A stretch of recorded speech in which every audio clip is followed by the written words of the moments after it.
True Cross. Henry I, Count of Champagne, was also associated with the legend of the True Cross, a large fragment of a wooden cross, which had been discovered near the Holy Sepulchre by the mother of Constantine, Saint Helena. The Church of the Holy Sepulchre, in the Christian quarter of the Old City of Jerusalem, was supposedly constructed on the site where Jesus was crucified, at a place known as Calvary or Golgotha, and his empty tomb where he was buried and resurrected. The Church of the Holy Sepulchre became the most sacred church to the Templars, who built churches across the Christian world, such as Tomar and Temple Church, London, that resembled its circular shape. 13. The 13th century. The Golden Legend, which became one of the most popular books in medieval Western Europe, by Jacopo de Voragine, c. 1230–1298. Contains several versions of the origin of the True Cross.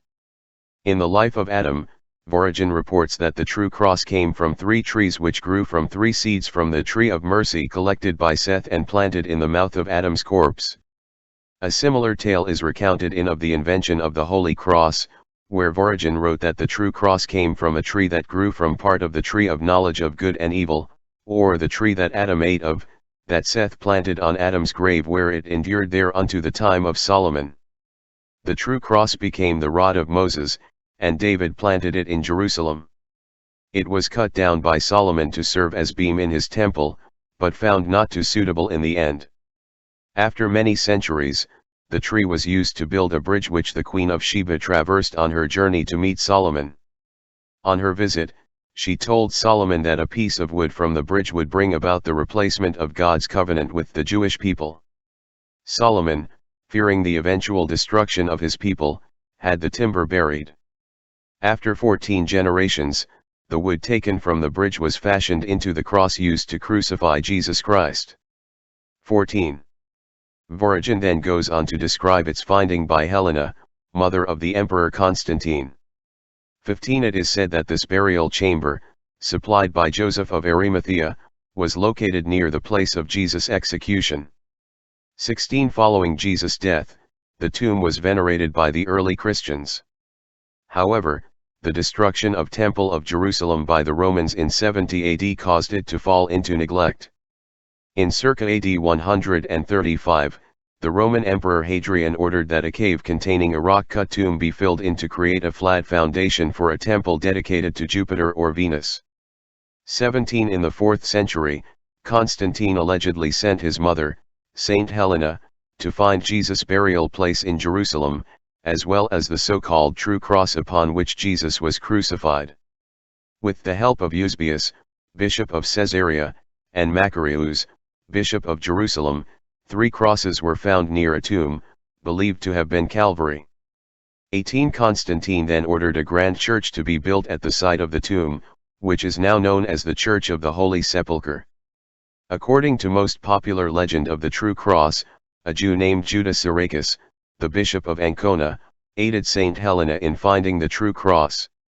Judas knew of the location of the cross, as he had been the recipient of that secret knowledge which was handed down the paternal line of his family, who suppressed their knowledge that Jesus was the Messiah. As recounted in a Syriac manuscript from the 5th or 6th century, after being coerced through torture by Helena, Judas agreed to reveal the location, and prayed God, who sits on the chariot of the cherubs who fly in the air, after which the 3 crosses was revealed through miraculous signs. To test which of the 3 was the one on which Christ was crucified, Judas placed the each in sequence on a corpse, which arose on the 3rd piece. Then a demon screamed in a man who belonged to Satan, who used to be jealous of beautiful things, and he cried out and said, "Who is this Jesus who did not allow me to receive the souls? Oh, you, Jesus, who drew the whole world towards you, why did you reveal again your cross to Judas that he should be my opponent? O Judas, what have you done?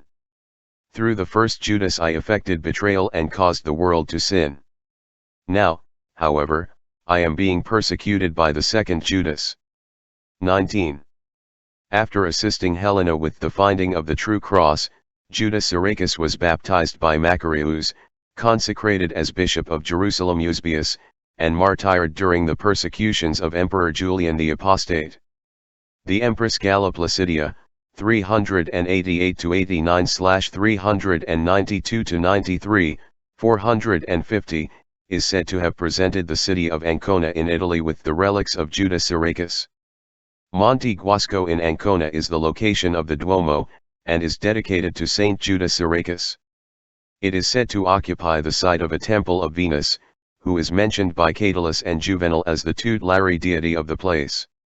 20. The St. Gilameli Desert Abbey or Jalon Abbey, a Benedictine abbey in St. Gilameli Desert, Hérault in France, founded by Guillaume de Jalon, became a very important pilgrimage site in the Middle Ages due to a claim that a relic of a piece of the True Cross was housed there. Guillaume asked for the gift of a relic of the True Cross from Emperor Charlemagne, which had been given to him by the Patriarch of Jerusalem. With the development of the pilgrimage to Santiago de Compostela in the 10th century, the abbey became a recognized stage on one of the four major routes leading to Compostela.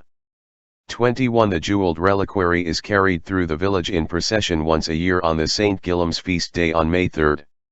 Around 1009, the year in which Fatimid Caliph al-Hakim by Amr Allah ordered the destruction of the Church of the Holy Sepulchre, Christians in Jerusalem hid part of the cross which was discovered by soldiers of the First Crusade.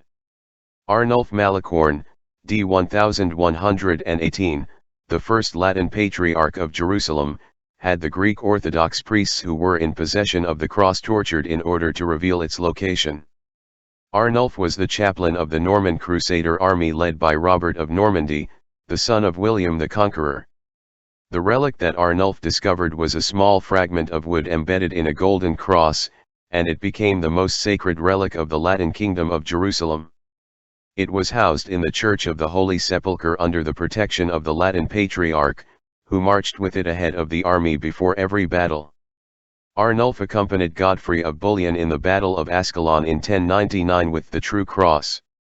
After Baldwin I of Jerusalem presented King Sigurd I of Norway with a splinter of the True Cross, following the Norwegian Crusade in 1110, the cross was captured by Saladin during the Battle of Hattin in 1187, and while some Christian rulers, like Richard the Lionheart, Byzantine Emperor Isaac II Angelos and Tamar, Queen of Georgia, sought to ransom it from Saladin, the cross was not returned. In 1219 the True Cross was offered to the Knights Templar by Al-Kamil in exchange for lifting the siege on Damietta. The cross was never delivered as Al-Kamil did not, in fact, have it. Subsequently the cross disappeared from historical records. In 1209, the skull of Saint Judas Syracuse found in Palestine, was brought back by the knight Milan de Brabant, Lord of Chenoise, to Provence in Champagne. Henry I of Champagne decided to have the St. Quiriace Collegiate Church rebuilt on larger bases in order to be able to contain it. The first collegiate church was founded between the years 1022 and 1032 by Henry I's great-grandfather Count Odo II of Blois, the grandfather of Stephen, Count of Blois, father of Henry of Blois, and step-brother of Templar founder Hugh of Champagne. Provence also became an important Templar location, the order having two preceptories there by the end of the 12th century, and numerous other properties in and around the town. 22.